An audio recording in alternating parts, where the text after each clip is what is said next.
네, 개장 전 체크리스트 함께 하겠습니다. 이제 3월의 마지막 주간으로 접어들었습니다. 과연 이번 남은 3월 또 어떻게 준비를 해봐야 될까요? IBK 투자증권 김용빈 주임 그리고 다울투자증권 이성웅 차장 나오셨습니다. 어서 오세요. 안녕하세요.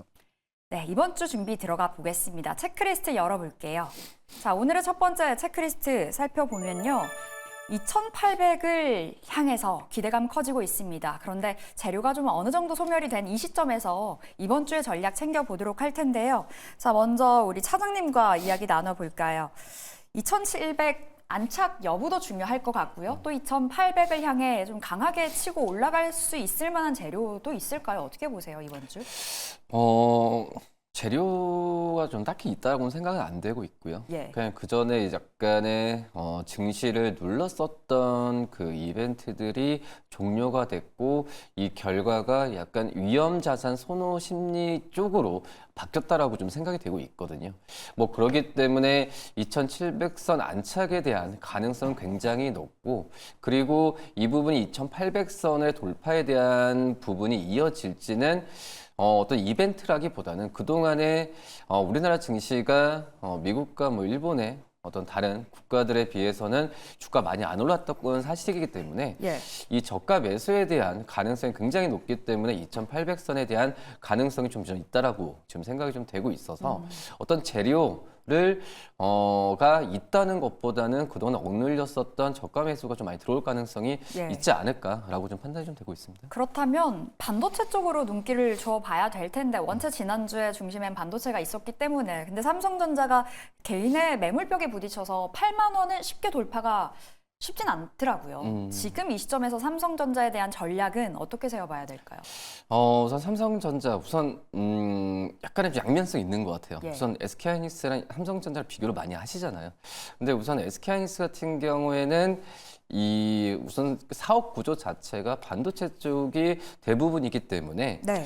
이런 미국의 엔비디아나 그리고 이제 미국 빅테크 기업들의 어떤 투자 그리고 AI에 대한 부분에 있어서 반응을 좀 크게 하는 상황인데, 근데 그만큼 크게 하는 상황인 걸 또 역으로 생각하면은 뭐 엔비디아나 이런 그 차이시가 나왔을 때는 오히려 삼성전자보다는 SK하이닉스가 나쁘게 더 큰 예. 그런 모습이 있다라고 판단되고 있고, 그동안에 이제 삼성전자가 이 AI에 대한 시장의 트렌드와 또 HBM에 뒤늦게 뛰었다는 점에서 봤을 때 AI 쪽에서의 관련된 주가 상승을 못했던 건 사실이거든요. 뭐 그러기 때문에 유동성도 저는 어떻게 보면은 우리나라 시장에서 들어오는 게 한계가 있기 때문에 SK하이닉스에 들어올 수 있는 매수 그 유동성이 삼성전자로 올 가능성이 좀 굉장히 있다라고 좀 판단이 되고 있고 예. HBM3 같은 경우에도 지금은 기존의 좀 SK하이닉스보다는 삼성전자가 이번에 엔비디아의 시험 테스트하는 쪽에서의 12단이 어떻게 보면은 성능이나 용량 면에서는 낮다란 평가가 좀 많이 있거든요. 예. 이런 부분을 이 주식시장에서 선반영하는 관점에서는 좀 긍정적으로 좀 바라봐도 괜찮지 않을까. 저는 이제 삼성전자가 시청자분들께서도 좀 생각을 많이 하실 거예요. 떨어진다는 것보다는 올라가는 쪽에 더 가능성, 무게를 더 주실 거라 생각이 되고 있는데 네. 그만큼 지금 현재 매수로 본다고 한다면 이 삼성전자가 좀 리스크나 여러 가지 부분에 있어서는 좀 안전하게 좀 매수를 더 1순위로 해야 되는 게 맞지 않을까라고 좀 생각이 됩니다. 원체 외국인들이 반도체 중심으로 담아가고 있고 그 안을 뜯어봤을 때 삼성전자가 대부분이다 이렇게도 볼 수 있을 정도로 강했었고 뭐 물론 지난 목요일은 SK하이닉스가 좀 더 매수 세계가 강했는데 자 그렇다면 주임님 수급적인 측면에서 시장을 한번 바라볼게요. 한 시장의 변동성이 좀 큰 것 같아요. 지난 목요일에는 뭐 17원 급락, 금요일에는 뭐 14원 급등. 그러면서 수급적으로 봤을 땐 어떤 힌트를 받아봐야 될까? 근데 두 축으로 나뉘어져 있는 것 같아서요. 반도체, 밸류업 이렇게 담아가고 있는 외국인인데 어떻게 바라보세요? 일단은 뭐 두 말씀해주신 업종에 대해서 포괄적으로 좀 보셔야 된다라고 말씀을 드리고 싶고요. 일단 지금 외국인들이 계속적으로 매수를 하고 있는 쪽에서는 특히 이제 말씀해주신 반도체, 전기전자 업종으로 많이 상당히 네. 쏠리고 있는 부분이고 이 생각보다 저 PBR에 대한 이 종목에 대한 매수세가 지금도 여전히 끊임없이 들어오고 쉬지 않더라고요. 있다라고 이제 들어오고 있는데, 근데 그러면 여기서 저희가 좀 포커스층 있게 좀 가져가야 될 부분은 무엇이냐?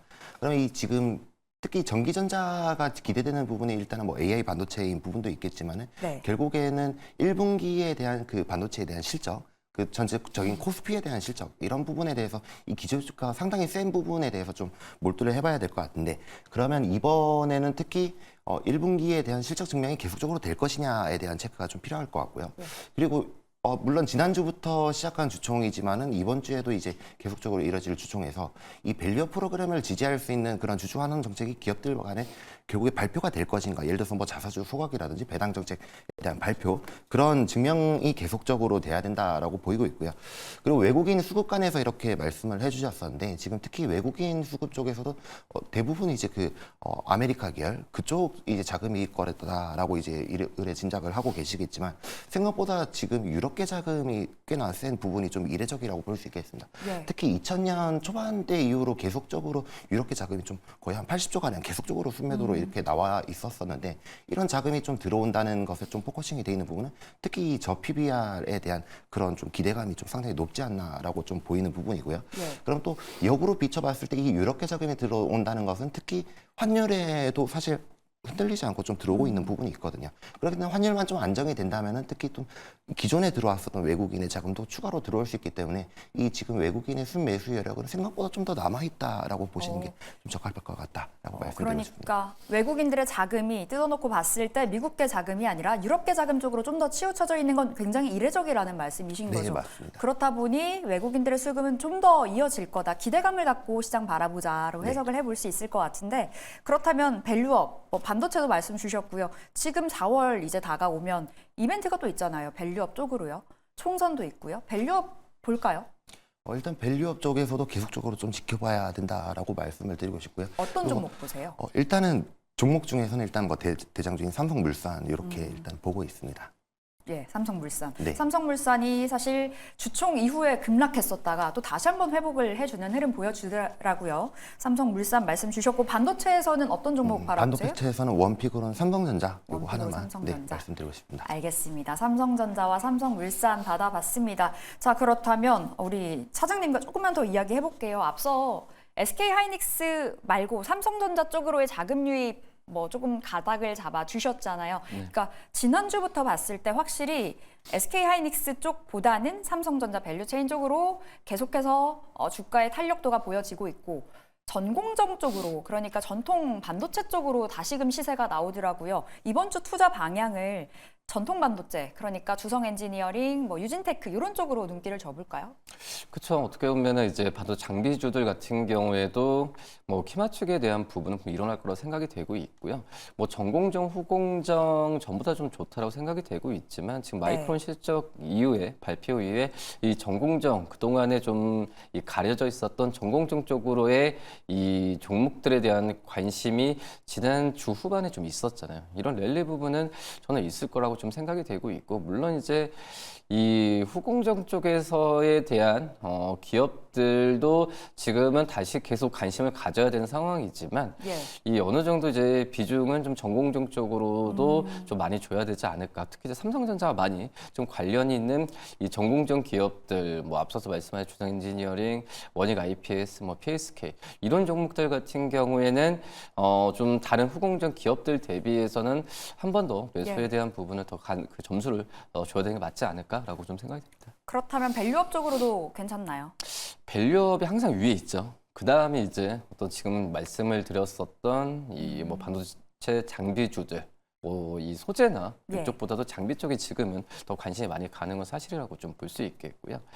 특히 이제 이 밸류업이라고 하면은 이 뭐 지주사, 뭐 금융사 이쪽 같은 경우에는 지금은 큰 변화가 없을 거라고 생각이 되고 있어요. 그러니까 지금 현재 이 금융업종, 특히 이제 은행업종도 그렇고 이 뭐 지주사도 그렇고 특히 이제 은행업종 같은 경우에도 이 정부의 밸류업 프로그램 때문에 뭐 관심을 받을 수도 있겠지만은 이 정부 친화적인 이 섹터들 같은 경우에는 이 외국인들의 계속 그 러브콜이 계속 이어질 가능성이 크다라고 판단되고 있거든요. 특히 이제 은행주들 같은 경우에도 지금은 뭐 홍콩 쪽에서도 이 ELS 악재나 여러 가지 부분이 있다고 하더라도 그런 부분을 지금 현재 주가는 좀 반영을 거의 안 하고 있고 오히려 예. 지금 외국인들 수급이나 이쪽에서의 그 호재에 대한 기대감 때문에 더욱더 들어오고 있기 때문에 뭐 이런 부분으로 본다고 했을 때는 은행주들도 계속 좀 관심 있게 괜찮다. 가져야 되지 않을까라고 좀 생각이 됩니다. 네, 이렇게 은행주까지 말씀 주셨고 원체 뭐 흔들리지 않고 가는 쪽이고 수급적으로도 집중도가 높은 쪽이기 때문에 눈여겨보시면 좋겠습니다. 자, 저희 두 번째 체크리스트 열어보도록 하겠습니다. 자, 두 번째는요. 저희 방산 관련해서 이야기 나눠볼게요. 또 지난주부터 다시금 들썩거림이 목격이 되고 있는 상황이고요. 원체 지정학적 리스크 덕분이라고 보기엔 좀 그렇죠. 관련해서 어떻게 봐야 될까요? 러시아 우크라이나 갈등이 재점화가 되고 있는 이 시점에서 방산주 급등 나오고 있는데 주임님 방산주 볼까요? 일단 뭐 방산주 계속 지켜봐야 될 것 같고요. 지금 지정학적 리스크가 계속적으로 좀 점화될 수 있는 분위기가 네. 일단 있다라고 말씀드리고 싶습니다. 특히 일단 지난주에 가장 큰 이슈가 있었죠. 말씀해준 이제 우크라 대공습도 있었지만 그거를 이제 원인으로 지목 삼았던 게 이제 푸틴의 재선이거든요. 근데 이제 이 푸틴이 재선에 성공하면서 이 지정학적 리스크가 유럽 쪽에서 조금 더 번지고 있는 분위기 속에서 이 방산이 좀 주가가 주목을 받고 있다라고 보시면 될 것 같고요. 네. 그리고 일단 우호적인 환경도 꽤나 있습니다. 지난달 말이었죠. 수은법의 개정이 되면서 이 방산 수출 업체들의 사실 불확실한 리스크들이 몇몇 가지 가지고 있었는데 그런 부분을 전부 다 해소시켜 준 것이 이제 수은법 개정이다라고 보고 싶고요. 그래서 지금 최근에 사실 좀 잠잠해지는 쪽이 이스라엘 하마스 쪽이 좀 잠잠해지고 있는 분위기긴 하나 그런 쪽에서도 사실 또 다시 이제 지정학적 리스크가 될 분위기 로 이제 보이고 있는 부분인데 그러면 이 방산주에 대해서 앞으로 좀 어떻게 볼 것이냐라고 본다면은 특히 중동이라든지 또는 또 다른 해외 쪽에서 계속적으로 좀 이 신규 후주라는 것이 계속적으로 나타날 수밖에 없는 구조다라고 말씀드리고 싶습니다. 왜냐하면 지금 계속적으로 이 지정학적 리스크가 계속 번지고 있잖아요. 사실 예. 유럽 쪽에서 이제 중동 쪽으로 계속적으로 번지고 있는데 이 두 지역에서 사실 또 더 크게 번져나갈 수 있는 분위기도 있습니다. 왜냐하면 푸틴 자체가 세계 3차 대전이라는 그런 얘기도 이제 과감하게 좀 얘기를 했었기 때문에 만약 근데 그런 분위기로 가게 된다면 결국에 그 안보 불안에 대한 이런 부분이 이제 방산 수주 쪽으로 이제 연결될 것이기 때문에 예. 그런 쪽으로 좀 폭넓게 지켜보신다면 괜찮을 것 같다라고 보고 있습니다. 좀 많이 올랐다라고 생각을 했는데 아직은 아니다라고 네, 맞습니다. 답변을 주셨습니다. 방산 말씀 주셨고요. 자, 차장님은 방산 어떻게 보시는지도 궁금하고요. 그리고 대표 주자 한화 에어로스페이스가 정말 잘 가잖아요. 지난 금요일에 또 한 번 신고가를 써냈는데 이제 보유자들의 영역이 아닐까 싶은데 어떻게 보세요? 증권사에서는 역시나 매수 이야기를 하고 있는 상황에서 어떤 관점이실까요? 그러니까 방산주들 같은 경우에는 불과 뭐 기억하시겠지만 이 3, 4년 전에는 이제 테마로 많이 인식을 했었잖아요.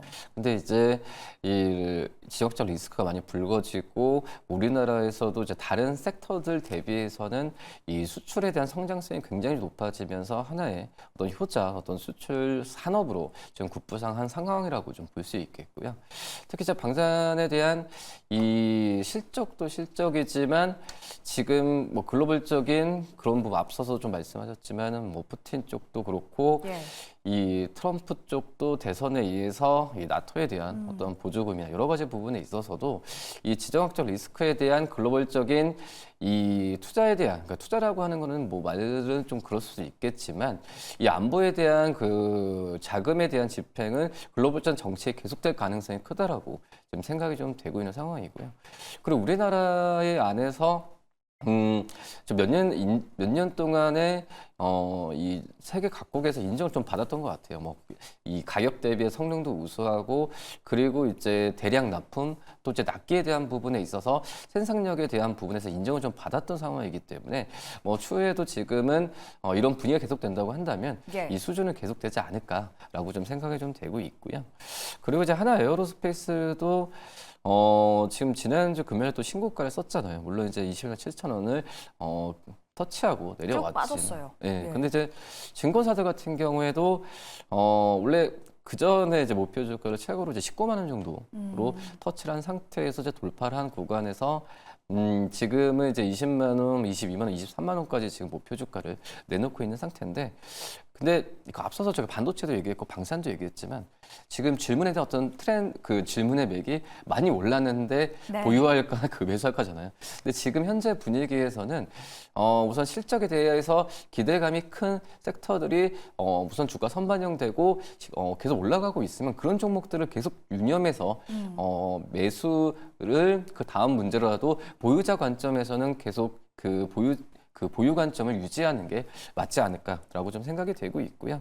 지금 이제 하나 에어로스페이스, 뭐 K9 자주포나 여러 가지 일감이 작년 수주로 봤을 때도 7년치 일감이라고 그러잖아요.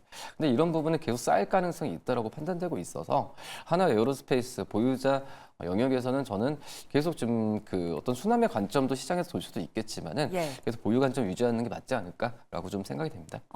근데 보유자들의 영역에서 끌고 가보자라는 관점이신 거고, 그럼 다른 방산주는 어떤 종목 괜찮을까요? 우선은 대표적인 종목들을 계속 관심 있게 봐야 되는데, 특히 이제 저는 이제 풍산이라는 종목을 풍산? 좀 네. 보고 있는데요. 풍산 같은 경우도 이 탄약이나 어떤 소총 쪽에서의 이 방산에 대한 부분이 주가에 더 많이 영향을 미치지만 실질적으로 이 신동 쪽에서의 사업 부분이 가장 크죠. 근데 이제 최근에 구리값이나 많이 올라온 그런 현재 상황이기 때문에 우선 본업에 대한 가치, 그리고 이 방산 쪽에서의 플러스 알파가 된다고 한다면은 전 주가 수준은 이 뭐 다른 많이 가고 있는 방산주들의 그 뒤를 따라서 갈 가능성이 크고요. 뭐 LIG 넥선 같은 경우에도 이 중동 쪽, 사우디아라비아 수주도 그렇지만은 이 중동 쪽에서의 관심이 굉장히 높은 예. 그런 상황이기 때문에 LIG 넥슨도 좀 관심 있게 봐도 괜찮지 않을까 판단됩니다. LG 넥슨은 로봇 관련해서도 볼 수 있죠. 그렇죠. 예. 풍산까지 이렇게 말씀 주셨고요. 자, 주임님은 방산주 내에서 한화 에어로스페이스는 어떤 관점이신지, 그리고 어떤 종목을 주목하세요? 일단 하나 에어로스페이스 같은 경우는 개인적으로는 좀 부담스럽지만 아직은 좀 주가 랠리가 더 이어질 가능성이 있다라고 생각을 하고 있는 부분이고요. 특히 뭐 짧게 말씀드린 하나 에어로스페이스를 지켜보실 때 이제 앞으로 한 가지 남은 더 갈 수 있는 모멘텀이 한 가지 있습니다. 특히 이 중동향으로 수출할 수 있냐 없냐라는 것인데, 예. 왜냐하면 이 K9 자주포라는 것이 독일제 엔진이 탑재됐기 때문에 사실 이 중동향에 대해서 금수도치가 내려져 있습니다. 근데 최근에 보시면은 이 독일에서도 2024년도 들어서 뭐 유로파이터라든지 그런 제품들에 대해서 이제 수출 좀 허용을 해줬었기 때문에 아마 우리나라의 K9 자주포도 이런 쪽으로 수출이 되지 않을까 이렇게 좀 보고 있는 부분이고요. 네. 근데 만약에 이 중동향 쪽으로 수출이 일어나게 된다면은 생각보다 다시 또 한 번 더 레벨업을 할 수 있는 그런 상황이다라고 볼 수 있겠고, 일단 뭐 전반적인 상황은 아까 말씀을 드렸던 것 같고요. 종목 간에 이제 일단 접근을 하자면은 일단 뭐 차장께서 말씀을 해주셨던 LIG 넥슨, 풍산도 왜냐면 같이 보고 있고요. 왜냐면 사실 구리라든지 로봇이라는 이런 다른 쪽으로도 같이 엮여 있기 때문에 추가적인 이제 모멘텀을 낼 수 있다라는 부분. 그러면 기초적인 방산 쪽에서는 아마 하나 시스템 이렇게 한번 꼽아드리고 싶습니다. 네, 두 분이 겹쳤습니다. 풍산도 LIG 넥스원도 말씀 주셨고요. 추가적으로 한화 시스템까지 챙겨보도록 하겠습니다. 자, 저희 세 번째 체크리스트 열어보도록 할게요. 자, 저희 통신주 그리고 통신 장비 쪽으로는 시각을 어떻게 설정을 해봐야 될까 이야기 나눠보겠습니다. 일단 통신주 진짜 바닥을 기어가고 있잖아요. 지난 21일에 LGU 플러스를 시작으로 통신주 이제 주총이 이어집니다. 관련해서 어떤 이야기가 좀 나와줄지는 모르겠으나 4월에 통신주 관련해서 이제 좀 어느 정도 저가 매력이 있을까라는 질문 드려보고 싶네요. 먼저 주임님과 이야기 해볼까요? 일단은 통신주 관련해서 뭐 밸류업 프로그램과 생각보다 엮일 가능성이 좀 있다라고 접근을 해봐도 괜찮을 것 같고요. 근데 너무 소외된 것 같아요. 네, 너무 소외되어 있는데 예. 이번이 사실 지난주에 U+가 했었고 이번 주에 사실 KT와 SKT가 이어지게 되는데 아마 그래도 이번 주총에서는 큰 이변이 없겠지만 앞으로 이 밸류업 정책이 이제 도입이 되게 되면서 그쪽에서 좀 나오지 않을까라고 얘기가 되고 있는데요.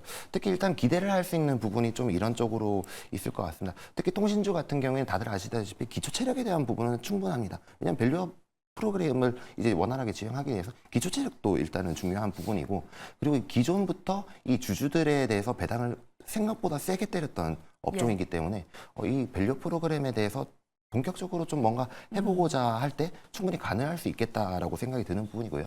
또 앞서 이 뉴스에서도 나왔었지만은 결국에 이 통신주들이 사실 자금 차입에 대해서는 금리가 상당히 쌉니다. 왜냐하면 회사채 발행을 할 때는 금리가 상당히 싼 수준인데 그보다 높은 배당을 하고 있으니 사실 회사채를 이제 발행을 하는 것보다는 이 자사주 매입을 통해서 이 자본 비용을 상당히 좀 낮추는 것에 대해서 상당히 좀 의미가 있을 것 같다라는 생각을 하고 있거든요. 그렇기 때문에 이 통신주 같은 경우에는 좀 대규모의 자사주 매입을 충분히 진행할 의사가 있어 보인다라고 좀 얘기를 드리고 싶습니다. 네, 그럼 통신주 내에서 저희 종목만 받아보겠습니다. 시간이 없네요. 일단은 KT와 SK텔레콤 요거 두 개만 집어드리도록 하겠습니다. KT, SK텔레콤 말씀 주셨습니다. 자, 차장님, 저희는 통신 장비 쪽으로 이야기해 볼까 봐요. 지난주 계속해서 좀 최근 들어서 AI 전력기기, 전력 소모 관련해서 통신 장비 쪽으로 거래량 실리면서 좀 급등 나오더라고요. 이 흐름 이어질까요? 저는 그럴 것 같아요. 어떻게 보면은 이제 앞서서 이제 통신주들 같은 경우에는 뭐 작년에 좀 실적이 좀 오르고 그리고 올해 일부 실적이 좋다고 하더라도 지금 시장 어떤 분위기상 뭐 5G 뭐 증가 뭐 이런 거 외에는 특별한 건 없다고 생각이 되고 있고요. 물론 이제 밸류 프랩은 그 다음 문제고 뭐 그리고 이제 이 정부의 어떤 좀 정책 통제 산업에 대한 어떤 통제에 대한 리스크도 항상 안고 있는 게 통신주라고 생각이 되고 있어요. 뭐 그렇기 때문에 오히려 좀 단기적인 이 시조로 본다고 하면은 이제 통신 장비 기업들을 좀 관심 있게 봐야 되지 않을까라고 좀 생각이 되고 있고 특히 이제 최근에 뭐 삼성전자가 이제 6G에 대한 부분도 좀 얘기 나와주고 있는데 이 AI 쪽에서로 생각하게 되면은 이 뭐 트래픽이나 뭐 주파수나 정말 많이 가장 근간이 되는 게 또 이제 통신 쪽이라고 좀 생각이 되고 있거든요. 예. 뭐 그렇기 때문에 이 통신 쪽에서의 이 어떤 AI 쪽에서의 투자 부분은 그대로 이어질 가능성이 좀 크다라고 좀 생각이 되고 있어서 이 통신 장비주들을 오히려 좀 통신주들보다는 단기적으로 더 움직일 가능성이 더 있지 않을까라고 좀 생각이 되고 있고 그리고 역시 이 통신 장비주들을 했을 때도 전통적으로 강자가 있거든요. 시장 쪽에서의 항상 독보적 위치를 차지하고 있는 뭐 솔리드나 그리고 서진 시스템 이런 기업들을 좀 관심 있게 보는 게 맞지 않을까라고 판단됩니다. 통신주까지 아울러서 말씀을 주셨는데 통신주보다는 통신 장비 쪽이 매력이 있을 거다라는 관점이시고 그 안에서 종목은 솔리드 그리고 서진 시스템으로 받아봤습니다. 자, 우리 주임님 짧게 여쭐게요. 그 통신 장비 쪽으로도 괜찮나요? 통신주, 통신 장비 그럼 놓고 봤을 때는 어떤 쪽이 매력 있을까요? 저는 좀 다르게 통신주 통신주 쪽으로. 통신 대형주 쪽으로 봐야 된다라는 생각이고 왜냐하면 이 AI라든지 클라우드 산업이 트래픽 증가가 되는 거는 확실시 되는 부분이 있습니다. 근데 이 부분이 직접적으로 투자됐는지에 대해서 주주들이 상당히 좀 많이 좀 고통을 겪어왔기 때문에 그런 부분에서 입증이 되지 않는다면은 생각보다 좀 힘들 것 같다라는 좀 생각입니다. 그럼 앞서 받아봤었던 KT, SK텔레콤 좀 더 집중해 보도록 하겠습니다. 네. 자, 이렇게 개장 전 체크리스트 저희 세 가지 이야기 나눠봤고요. 이어지는 시간 함께 보시면 되겠습니다. IBK투자증권 김용빈 주임 그리고 다울투자증권 이성웅 차장 함께했습니다. 말씀 고맙습니다.